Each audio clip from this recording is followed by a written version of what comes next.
Dios les bendiga, queridos amigos. Un gusto estar nuevamente en contacto con ustedes. Quien les habla, Gustavo Contreras, les da la bienvenida para abrir esta serie Descubriendo al Mesías de las Profecías.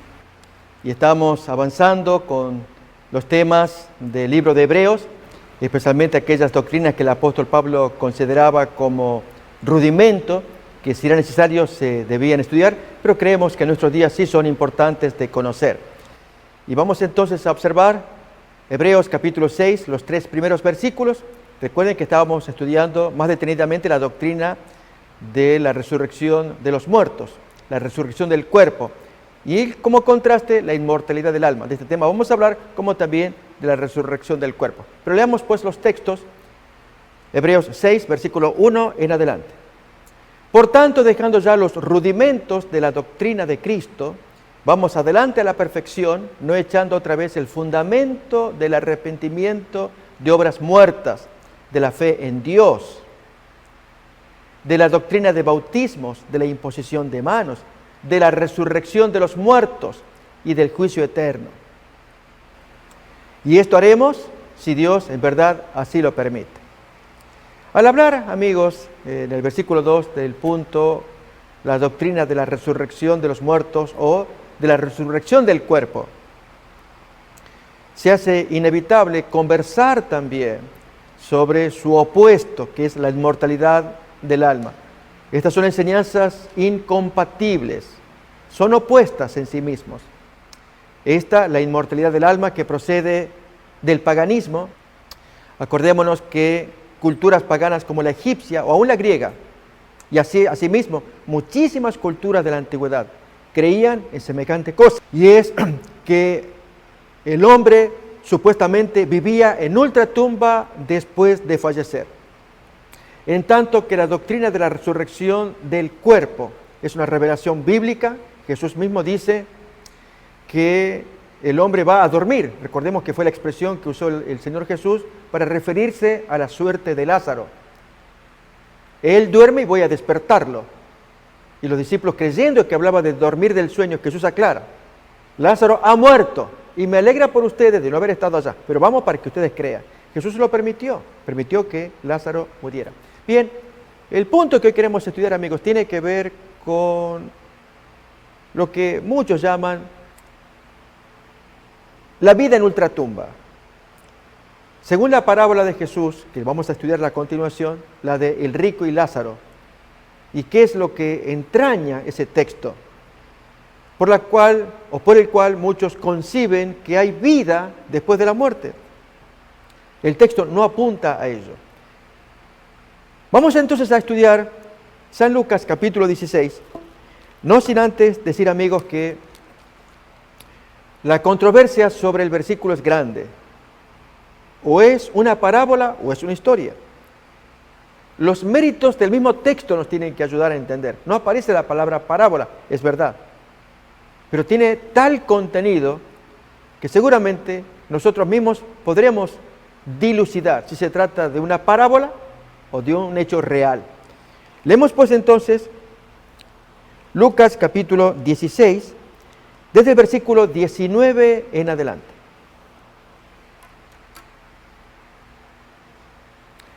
Había un hombre rico que se vestía de púrpura y de lino fino y hacía cada día banquete con esplendidez. Había también un mendigo llamado Lázaro, que estaba echado a la puerta de aquel lleno de llagas y ansiaba saciarse de las migajas que caían de la mesa del rico, y aún los perros venían y le lamían las llagas. Aconteció que murió el mendigo y fue llevado por los ángeles al seno de Abraham. Y murió también el rico y fue sepultado. Amigos, la historia que estamos leyendo, o parábola, una u otra, hasta acá parece normal, de hecho lo es, pero lo que viene a continuación es muy llamativo. Va en contra de la creencia popular judía.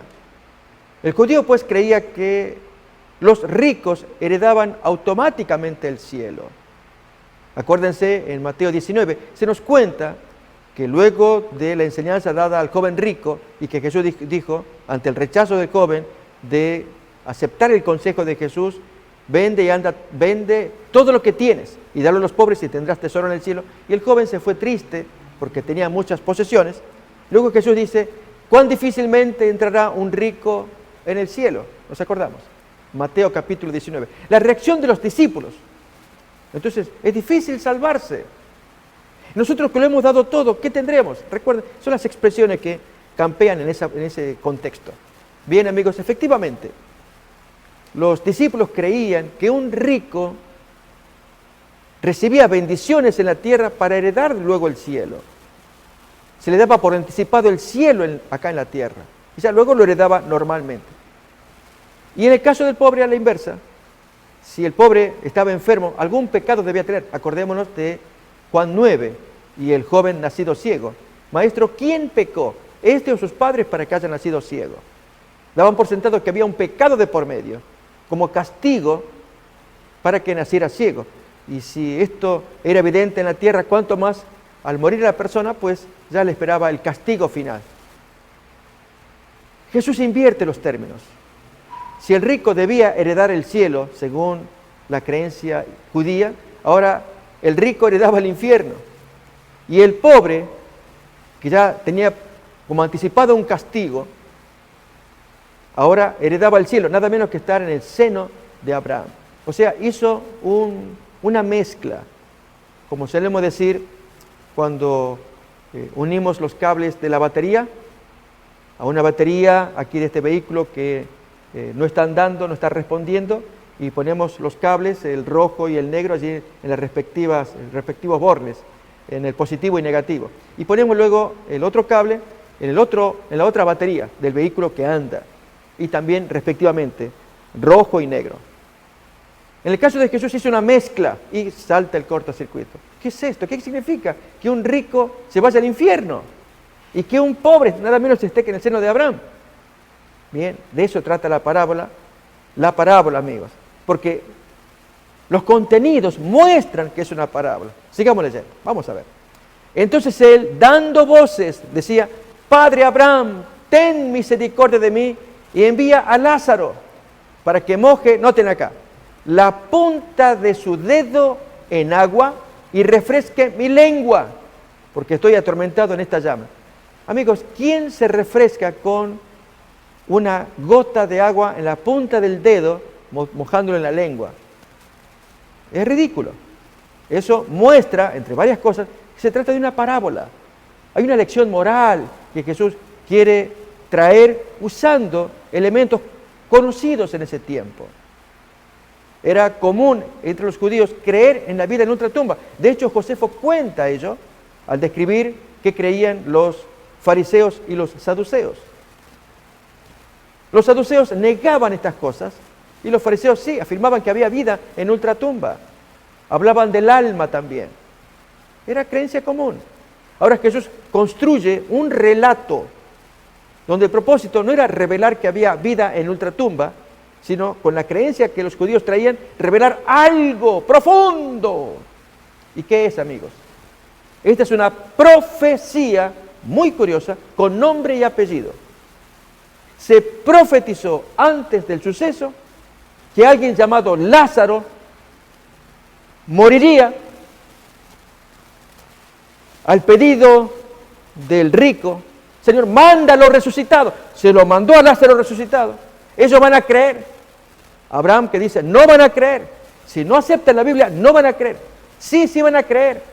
Amigos, esto es una profecía que se cumplió literalmente en Lázaro. Aquel hombre de Betania, hermano de Marta y María, que falleció y resucitó. Y a ver si los 5 hermanos creyeron a la resurrección de Lázaro. Leamos pues, vamos a ver. Entonces, si se trata de una profecía, es algo increíble. El Señor ya sabía que su amigo Lázaro, recuerden que es la forma en cómo se expresa en Juan 11, allí se habla de la historia de la enfermedad mortal de Lázaro y de la amistad que se traían Lázaro y sus hermanas con Jesús. Betania que quedaba a pocos kilómetros de Jerusalén. Y Jesús, previendo todo ello, construye este relato.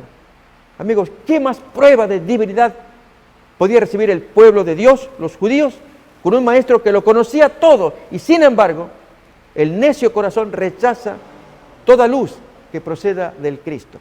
Vamos a ver el desarrollo y desenlace de esta historia. Mire, pero Abraham le dice: hijo, acuérdate que recibiste tus bienes en tu vida y Lázaro también males. Pero ahora este es consolado aquí y tú atormentado. Si tú recibiste tus bienes, acuérdate. Así que tú me pides que yo envíe a Lázaro con su dedo mojado para que te refresque la punta así de su dedo en tu lengua. Yo no puedo mandarte algún bien. Insistimos, amigos, si hay algún mérito, alguna bendición en mojar aquí la punta del dedo en agua y que refresque la lengua. Es una parábola, pero a ver, ¿a dónde nos lleva la parábola? Eso es lo que nos importa, amigos. Y si es parábola, ¿cómo podemos sostener que hay vida en ultratumba? Hay algo más que eso, un desprecio a la resurrección del cuerpo por parte de los fariseos, que no soportaron ver a ese cuerpo resucitado.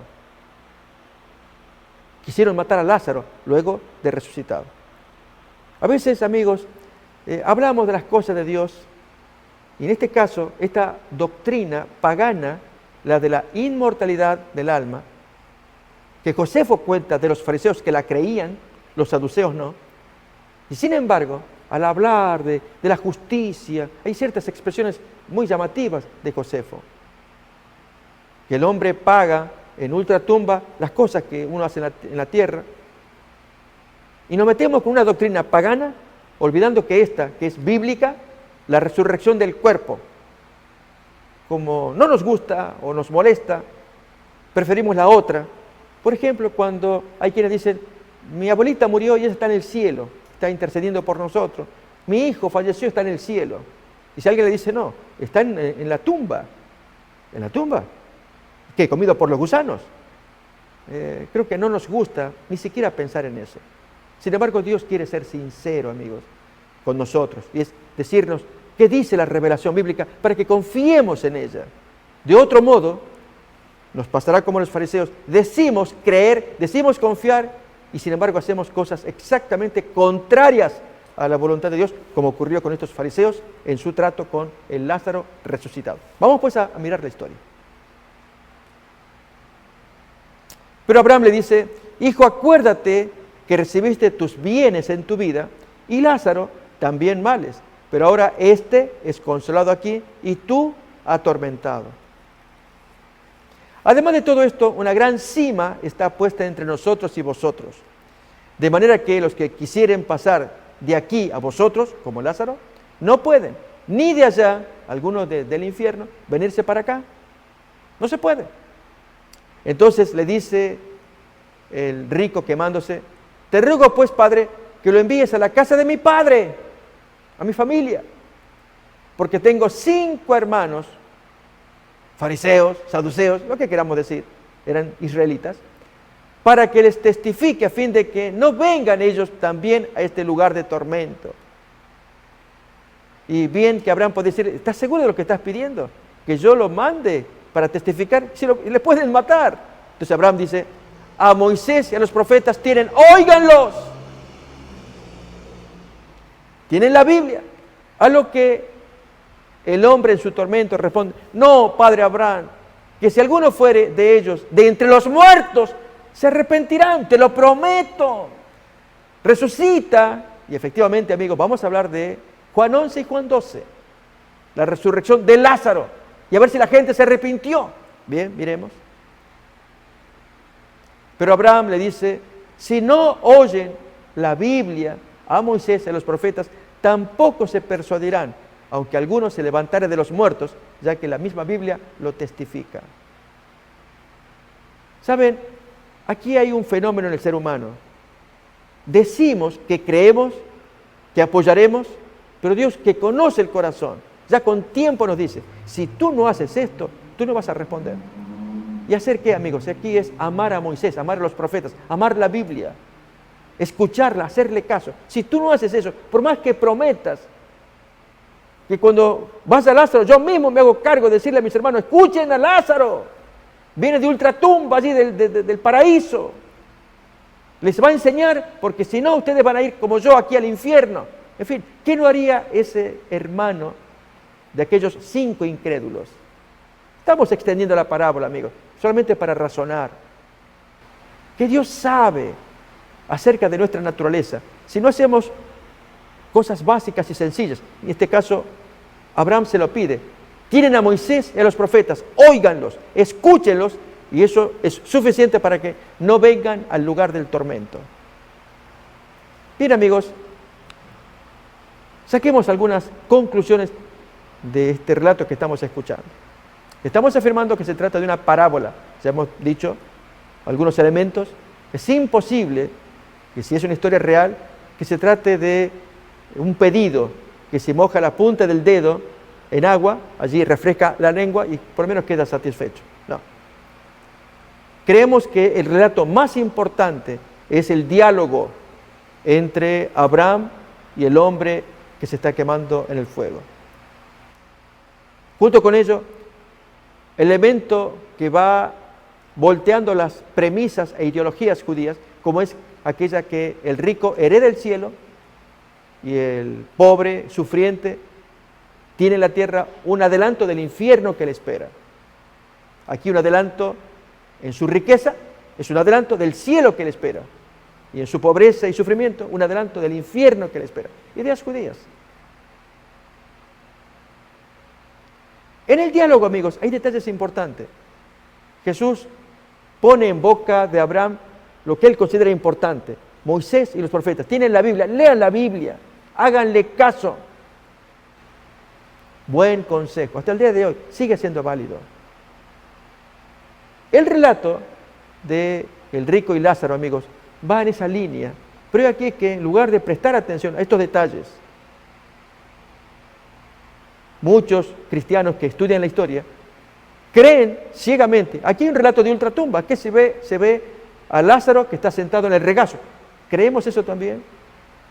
Que está sentado allí, a cococho decimos, ¿no? O allí en el regazo, en las piernas, como hace un papá con su nene o su nena, pequeños. Imaginemos todos los santos que se salvan, se sientan allí en las rodillas de Abraham. No, este era el sueño judío.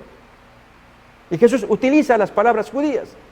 No dice ello cuando, hablando de los justos, ustedes van a ver cuando en el cielo estén Abraham, Isaac y Jacob, y las publicanas y las prostitutas y publicanos están yendo, y ustedes queden fuera, mirando a su padre Abraham, a los grandes, y ustedes afuera.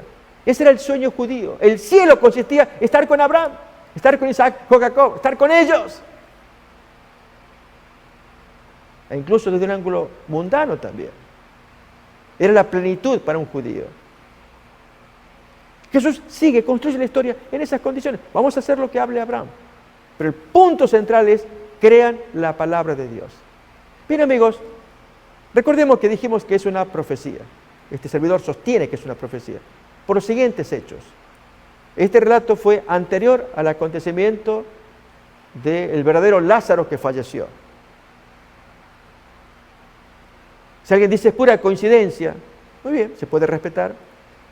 Pero lo que importa, amigos, es que en el contenido del relato aparecen esos elementos tan ciertos de Abraham, que Abraham dice, si no creen a Moisés y a los profetas, aunque alguien se levante de los muertos, no van a creer. Y así ocurrió literalmente con Lázaro. Vamos pues a dos partes de Lázaro, capítulo 11 y capítulo 12. Juan, capítulo 11,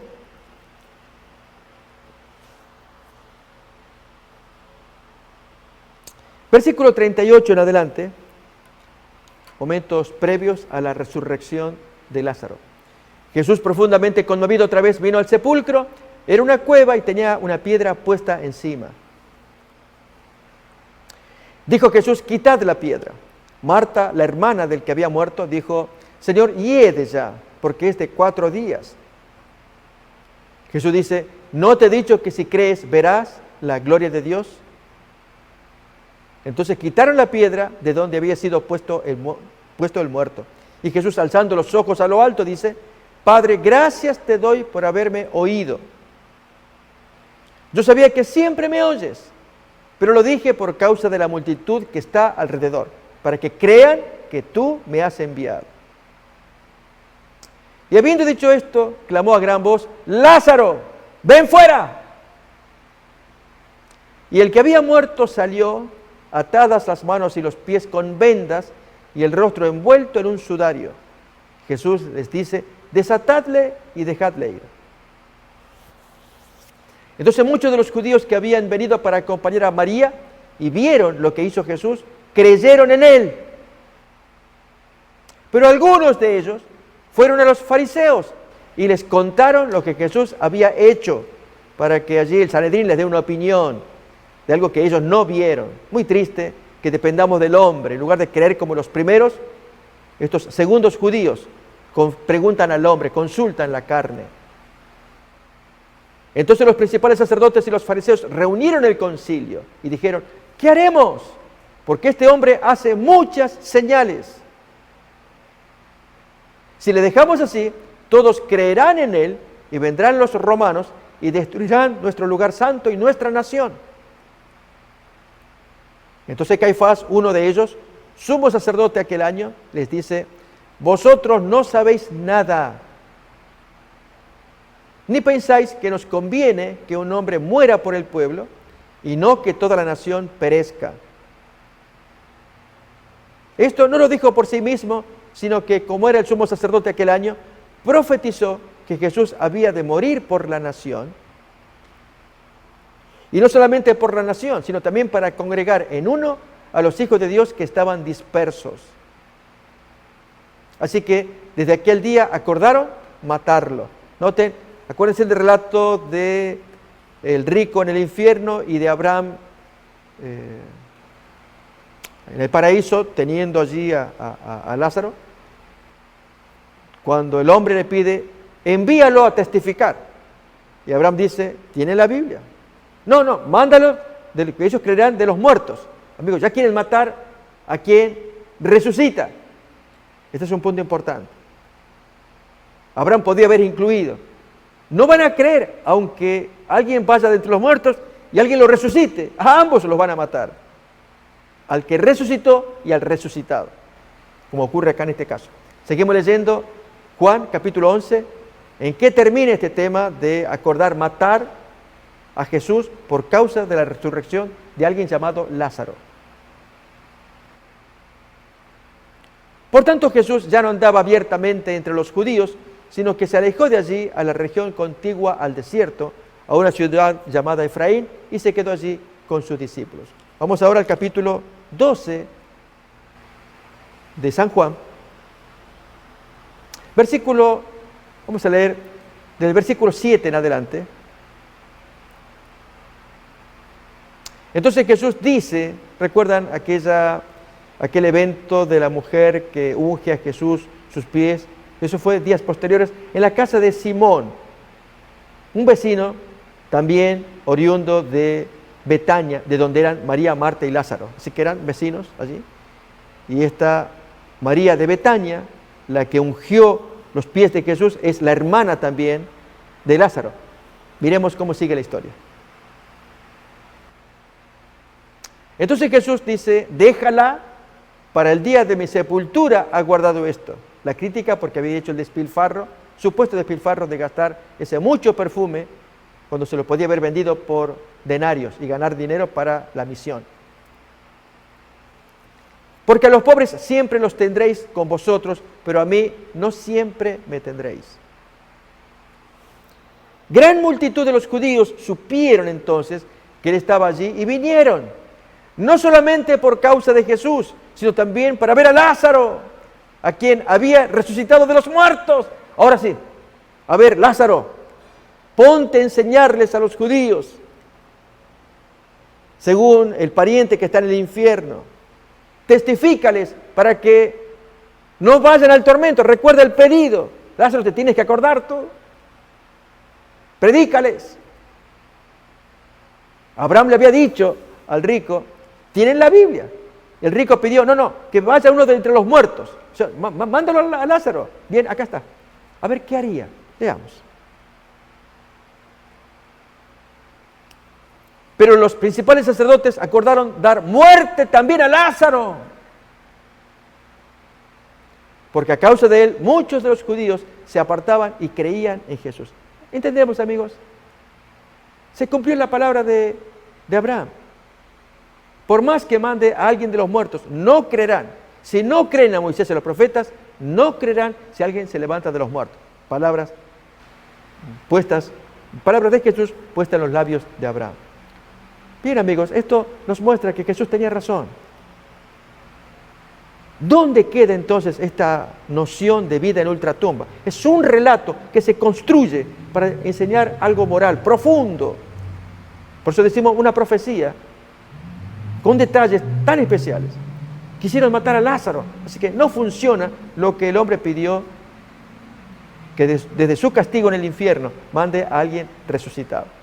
Para que, amigos, esto nos quede claro, quiero traer una segunda historia parecida y similar. Y es que Dios hace hablar a los muertos, no que los muertos hablen. Esto lo vamos a mirar primeramente en el Génesis. Dios no tiene problemas de hacer hablar a los muertos para enseñar la lección. Esto aparece en Génesis, capítulo 4,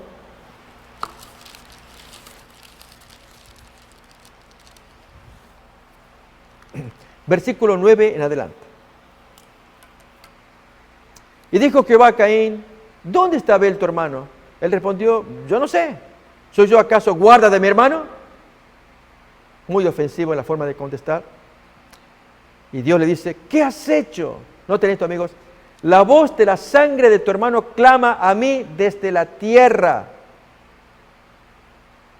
Ahora pues, maldito seas tú de la tierra que abrió su boca para recibir de tu mano la sangre de tu hermano. Pregunto, queridos amigos y hermanos, ¿será que Abel está en ultratumba clamando venganza? No, la Biblia no enseña eso. Que Dios hace hablar o pone un mensaje como que es Abel el que está hablando. Es obvio. El muerto no puede hablar, pero Dios sí va a reclamar en nombre del muerto venganza. En nombre del muerto justicia, que lo pague. Por eso se expresa de esa manera. E incluso sabiéndolo Dios pregunta, ¿dónde está Abel tu hermano? Dios ya lo sabía. ¿Qué me importa? ¿Acaso soy guarda de mi hermano? Mira, Abel está clamando venganza. No, amigos. La sangre de Abel clama venganza porque la tierra abrió su boca para tragar la sangre. Y la sangre fue dada como señal de vida. Miren cómo lo va a expresar Génesis, capítulo 9, versículo 4. Pero carne con su vida, que es su sangre, no comeréis. Noten, la sangre llega a ser la vida, el alma, la palabra hebrea usada allí es nefesh, que significa alma. Carne con su nefesh, carne con su vida, no comeréis, porque eso es la sangre. Entonces, la sangre para Dios es la constitución del ser vivo. Se derramó la sangre, se le fue el alma y la tierra se lo tragó. Pero no un alma que se mueve por sí misma, descarnada, que flota, un alma que piensa. No, la vida misma se fue en la sangre derramada. Para que nos quede claro, amigos, esta historia, vamos a ir a otro relato, el que aparece en Apocalipsis, similar al de Abel. En el capítulo 6 de Apocalipsis, versículo 9, al abrirse el quinto sello, aparece igual que Abel, la gente muerta cuya sangre, que es la vida, aparece derramada, sacrificada como animales. Y Dios dice, en el altar del sacrificio, porque dieron su vida por la causa. Y esa gente clama venganza. Y la palabra griega que se utiliza es nefesh también. Nefesh o psige. Nefesh en hebreo, el Nuevo Testamento fue escrito en griego, así que se usará psige. Pero amigos, no es un alma en el concepto griego. Recuerden que ya lo hemos señalado, que psige desde el punto de vista de la mitología griega, sí es un ente vivo, una sombra que se mueve, que habla, que se respira y que vive allí en el Hades, que es la morada de los muertos, allí abajo de la tierra. Era creencia de los mitos griegos. Ya dijimos que esto aparece señalado en la Odisea, una obra épica de parte de Homero. En el capítulo 11 se habla del descenso del héroe Ulises, metiéndose allí en el Hades, buscando el alma de uno de sus compañeros para poder conversar y orientarse. Bien, en este caso, en Apocalipsis capítulo 6, el quinto sello, versículo 9, se nos habla también de lo mismo, los muertos que están clamando. Pero amigos, no es como en la mitología griega. Dios los hace hablar, porque Él está interesado en la venganza, en castigar la gente que fue perversa al derramar la vida de esa gente como agua que se tira por los caños, decimos nosotros. ¿Cuántas veces ocurre esto? ¿No han visto ustedes a veces imágenes de gente criminal? Se hablaba de Chile, cuando la policía, los militares, en helicópteros tiraban los cadáveres allí en el océano para hacer perder cualquier pista o evidencia de quienes se oponían al gobierno chileno. Típico de ese lugar o de cualquier lugar del mundo. Tratar la vida, la sangre, como nada, tirarla a los perros, decimos también. Bien, así es como Dios concibe el trato que los pecadores hicieron contra estos santos que claman venganza. Y Dios hace hablar a estas almas. Pero en verdad es la sangre derramada la que pide venganza, como ocurre con Abel. Leamos pues Apocalipsis capítulo 6, versículo 9 en adelante. Cuando abrió el quinto sello, vi bajo el altar las almas de los que habían sido muertos por causa de la palabra de Dios y por el testimonio que tenían. Y clamaban a gran voz diciendo: ¿hasta cuándo, Señor santo y verdadero, no juzgas y vengas? Tomas venganza de nuestra sangre en los que moran en la tierra. Y se les dieron vestiduras blancas y se les dijo que descansasen. Noten, se usa el término que sigan durmiendo esos cuerpos muertos, pero a quienes Dios los hace hablar, como que piden venganza. Y se les dijo que descansasen todavía un poco de tiempo hasta que se completara el número de sus consiervos y sus hermanos, que también habían de ser muertos como ellos. Aquí tenemos esos ejemplos, amigos, en que Dios hace hablar para dejar un mensaje. Pasó con la parábola del rico y Lázaro. Dios pone en los labios de los protagonistas, tanto del hombre rico, una historia ficticia que fue rico, no fue malo. Uno esperaría que para ir al infierno hubiera sido malo. No, era derribar la teoría judía de que el rico heredaba inmediatamente el cielo. En este caso fue directo al infierno. Y este hombre clama ayuda, primeramente el dedo mojado en agua para mojar la punta de la lengua, y luego pedirle auxilio: vete a la casa de mis padres, yo tengo 5 hermanos más, que no vengan acá. Y en ese diálogo construido, Jesús quiere señalar la importancia de la fe en la palabra de Dios. Crean a Moisés, crean en los profetas, con eso alcanza. No, manda a alguien resucitado. Bien, apareció el verdadero Lázaro resucitado, y miramos que los sacerdotes aún lo querían matar. ¿Por qué? Porque no hay amor de Dios en su corazón. No hay respeto por Moisés, no hay aprecio por la lectura bíblica. Miremos cómo lo va a expresar Jesús en San Juan capítulo 5, versículo 43 en adelante. Leamos pues.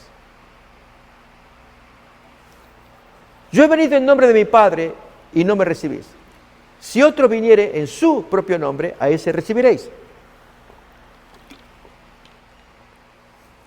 ¿Cómo podéis vosotros creer? Pues recibís gloria los unos de los otros, gloria o aplauso o aprobación, y no buscáis la gloria que viene del Dios único. No penséis que yo voy a acusaros delante del Padre. Hay quien os acusa, Moisés, en quien tenéis vuestra esperanza. Porque si creyeseis a Moisés, me creeríais a mí, porque de mí escribió él. Pero si no creéis en sus escritos, ¿cómo creeréis a mis palabras? Aún más, miren amigos, ahí en San Juan capítulo 5, versículo 42. Pero yo os conozco que no tenéis amor de Dios en vosotros.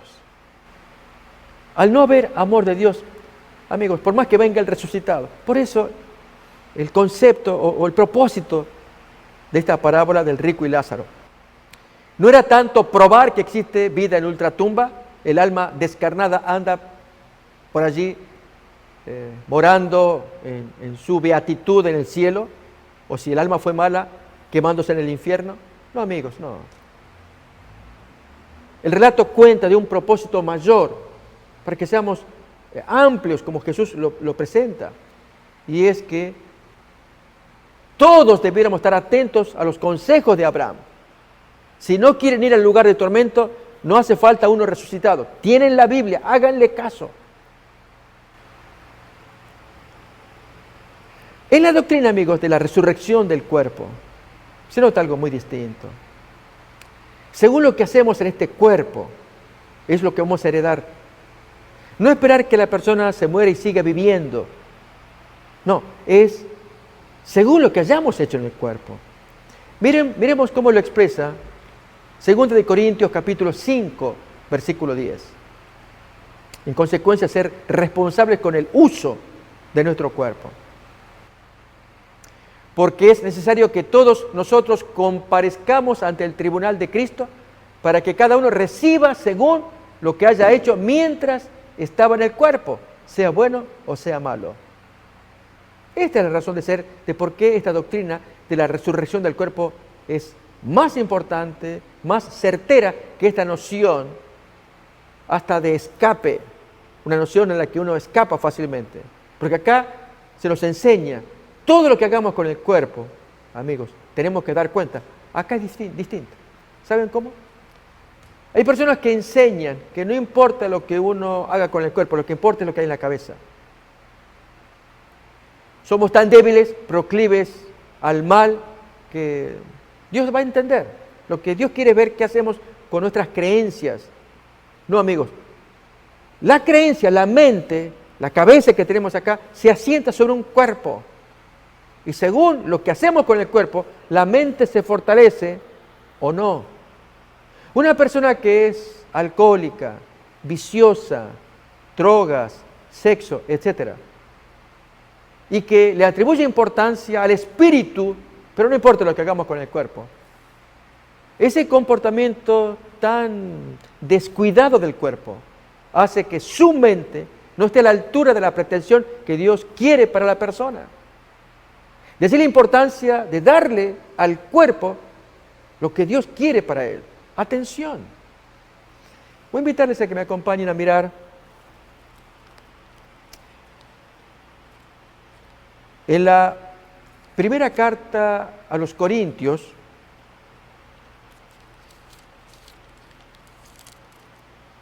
en el capítulo 6, versículo 12. Vamos a usar la Biblia de las Américas o Biblia de Jerusalén para ver cierto detalle, la importancia que Dios le va a dar al trato de este cuerpo. Por eso la importancia, amigos. Según tratamos el cuerpo, vamos a la tumba y Dios dará el premio o el castigo. Pero en la noción de la inmortalidad es menos la importancia dada al cuerpo, porque el cuerpo es un envase obligado, una cárcel en la que está el alma, la cual hay que cultivar. No. Cuando actuamos de esa manera, descuidamos el cuerpo y nos permitimos licencias corporales, porque lo que importa es el alma. No, amigos. Leamos pues entonces 1 Corintios capítulo 6, versículo 12 en adelante.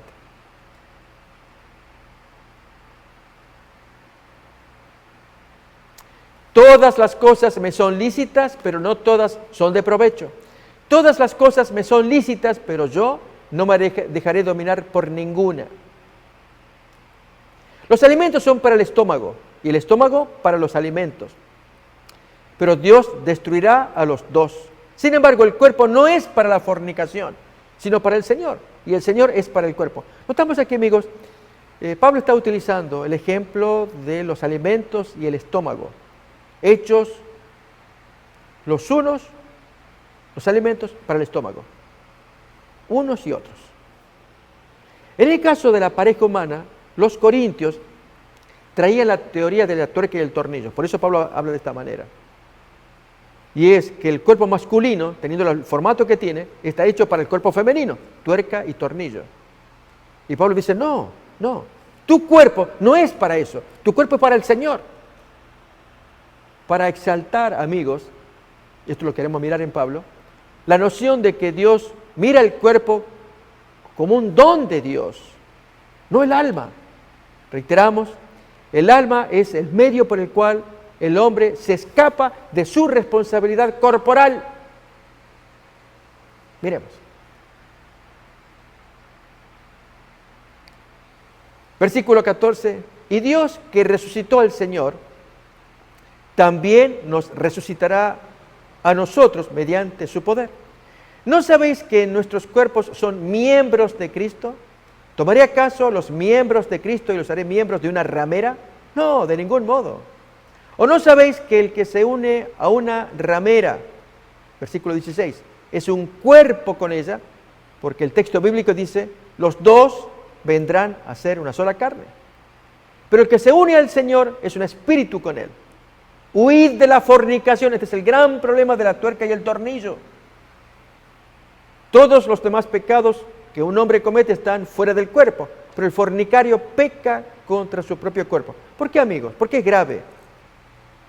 Porque el Espíritu Santo mora en un templo corporal, como lo va a decir a continuación. Y este templo es este cuerpo que está acá. Pero si por cometer pecados sexuales el Espíritu Santo se retira, porque no puede morar en un envase sucio. Acordémonos la parábola que Jesús cuenta de aquel mal espíritu que fue echado y anda vagando. Pero él decide regresar y encuentra la casa de donde fue echado. El texto nos dice que la encuentra barrida, adornada, pero un detalle más, y vacía. Y trae 7 espíritus peores que él y toman posesión de esa casa. Así ocurre con la persona que, habiendo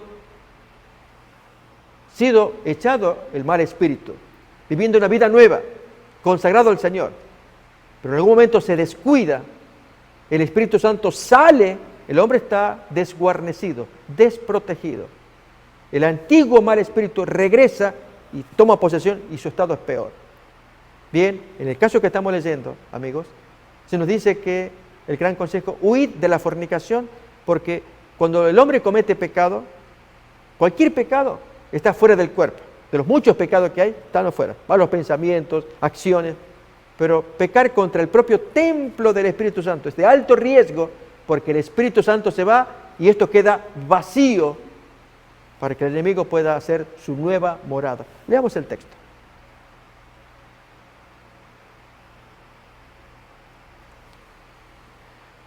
Versículo 18. Huid de la fornicación. Todos los demás pecados que un hombre comete están fuera del cuerpo, pero el fornicario peca contra su propio cuerpo. ¿O no sabéis que vuestro cuerpo es templo del Espíritu Santo, que está en vosotros, el cual tenéis de Dios y que no sois vuestros, no os pertenecéis? Pues por precio habéis sido comprados, versículo 20. Por tanto, glorificad a Dios en vuestro cuerpo y en vuestro espíritu, los cuales son de Dios. Y aquí, amigos, hacemos una salvedad. Estamos leyendo la Biblia de las Américas, pero no logra acertar, y este es un detalle que queremos traer, porque el texto original no trae la palabra espíritu.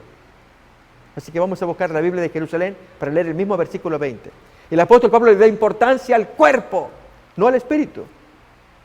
La palabra "y en vuestro espíritu" del versículo 20 está ausente en los mejores manuscritos griegos, lo que da a entender que Pablo está pensando en el cuerpo. Esto es darle el debido cuidado, la debida atención al cuerpo, que es de gran valor a la vista de Dios. Y especialmente en Corinto, donde había un centro portuario, famosísimo en la antigüedad por su corrupción. Estrabón es un geógrafo anterior a Jesús. Él escribió habiendo visitado a Corinto. Él dijo, no es para cualquier marinero un viaje a Corinto. Porque el marinero llega al puerto y se caracteriza por llegarse a las muchachas y las corrompe, etc. Pero acá es al revés. Llega el marinero, no es para cualquier viaje, o para cualquier marinero un viaje a Corinto. Porque llega allí y el mismo marinero es corrompido. Así que esta es la famosa frase que caracteriza a Corinto. No es para cualquier marinero un viaje a Corinto. Es un centro de corrupción. Corrompe a cualquiera. Hasta el más corrupto sale peor yendo a Corinto. Es lo que Estrabón quiso decir. Bien, amigos, miremos, esta es la versión de la Biblia de Jerusalén. Estamos en el capítulo 6, versículo 20, que es el que nos importa ahora. Podemos leer el 19 y 20, ahora se va a poner en pantalla, para ver entonces, ahí lo tenemos. Leemos 18 también para ver el contexto. Huid de la fornicación. Todo pecado que comete el hombre queda fuera de su cuerpo, pero el que fornica peca contra su propio cuerpo. ¿O no sabéis que vuestro cuerpo es santuario del Espíritu Santo, que está en vosotros y que habéis recibido de Dios y que no os pertenecéis? No sois vuestros, no sois vosotros los dueños. Eso es algo que le pertenece a Dios, el cuerpo. Devuélvanle el cuerpo, no el espíritu. El espíritu, claro que sí, pero Pablo le da importancia al cuerpo. ¿Cómo debiéramos dárselo nosotros también? No al alma. El alma es un medio para que el hombre descuide el cuerpo y le dé importancia al alma. Ya vamos a mirar un texto al respecto. Ahora, 6:20. Habéis sido comprados. Glorificad, por tanto, a Dios en vuestro cuerpo. Punto. Así trae el griego original, los mejores manuscritos, muy cortito, y la Biblia de Jerusalén lo traduce adecuadamente. Quiero invitarles, amigos, a que miren lo que es distraer la atención,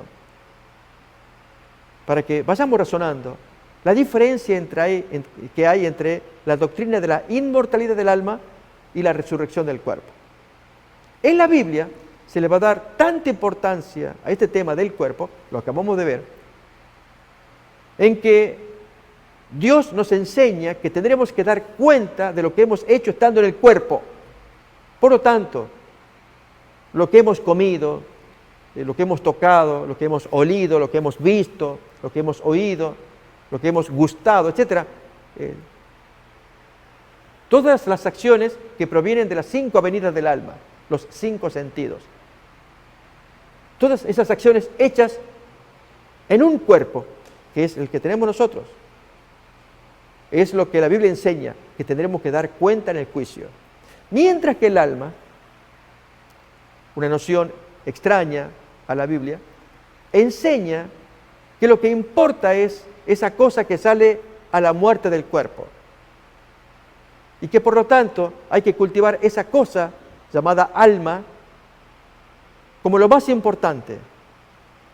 Y que el cuerpo no lo es tanto, a lo sumo es una cárcel donde mora el alma, y a veces hay que, para que no nos hostigue tanto el cuerpo, darle algo de comodidad, de satisfacción, pero lo que importa es el alma. Cuando digo satisfacción, amigos, me estoy refiriendo a prácticas en las que no importa lo que hagamos con el cuerpo, importa lo que hagamos con el alma. Déjenme que se los ilustre. Le pasó a un pastor. Él procedía de una universidad de México y visitaba a cristianos en África. Allí lo recibió el pastor de la misma denominación, en África. Este pastor que iba de camino, un latino, tenía que hacer un estudio de campo sobre el crecimiento de las iglesias. Y el pastor allá lo recibió con aprecio, cartas de por medio de parte de la universidad. El pastor, muy buena onda, el anfitrión. Y le dice a su colega, pastor, aquí ya le hemos preparado una habitación para usted. Usted va a tener que hacer su trabajo, sabiendo que aquí cuenta con todo nuestro apoyo. Aquí tenemos la iglesia cercana, los hermanos están por acá, por allá. Acá tiene, en esta habitación, tiene todo lo que usted necesita, el refrigerador, su computadora, etc. Y además hemos provisto algo más, una joven dama de compañía para usted. Y el pastor se sorprendió. Hermano, yo le agradezco, pero me puedo valer solo. No. Forma parte del agasajo que le queremos dar. Aquí, en nuestra cultura, pues siempre estimamos dar a nuestros visitantes lo mejor que tenemos. Y acá hemos preparado a esta joven que iba a servir de mujer para fornicar. El pastor pues se escandalizaba, el pastor latino decía, perdón pastor, no entiendo, yo le agradezco, pero no hace falta, con lo que tengo acá ya me alcanza. No, pastor, lo tiene que aceptar porque forma parte de nuestra cultura, si no los hermanos se ofenden. Y hubo tal diferencia, amigos, el pastor latino no quería ese regalo de una prostituta, de una muchacha allí al servicio sexual del pastor, que el pastor anfitrión se quejó con la universidad, diciendo, este pastor nos trae mala influencia por los hermanitos allí que iban a escuchar esas cosas. La universidad se conecta con el pastor y le pide que regrese. Se había cancelado el estudio. Y luego enviaron a otro hombre. Ahí ya no sé la historia cómo terminó. ¿Noten, amigos? Para el pastor anfitrión, la pregunta que hago es, ¿era importante el cuerpo? No. Era el resto, cultivar todo el espíritu, estudiar la Biblia. Acá tiene, pastor, toda. Tiene la computadora, tiene todo para comer, para satisfacerse. Y aún si tiene sus necesidades sexuales, está la mujercita acá también. Para que usted haga un buen trabajo. Noten, amigos, para ese pastor anfitrión lo importante era el espíritu. No. Por supuesto el espíritu, el alma, pero el alma que se mueve en un cuerpo. Dios cuide este cuerpo que tenemos acá. Muchas veces damos importancia a otros asuntos en lugar de darle a lo que es lo básico. En este caso es el cuerpo. Y de esto queremos hablar. Esa es la diferencia, amigos. Quienes enfatizan el alma, descuidan el cuerpo, se les nota. Los que enseñan la resurrección del cuerpo saben que hay que cuidarse con ese cuerpo para heredar la resurrección. Y así pues queremos invitarles, amigos, que ustedes también puedan leer en su palabra y amar esta doctrina, la resurrección del cuerpo. Que Dios nos pone delante de nosotros para que conozcamos más, amemos al Señor que nos va a dar vida otra vez por medio de la resurrección. Y el hombre que falleció vuelve a vivir. O si nunca muere, en ocasión de la segunda venida, recibe un cuerpo nuevo, pero a través de ese cuerpo tributarle adoración al Creador. Y esta noción cada vez tiene que ser desenmascarada como antibíblica y que Dios no la puede aceptar.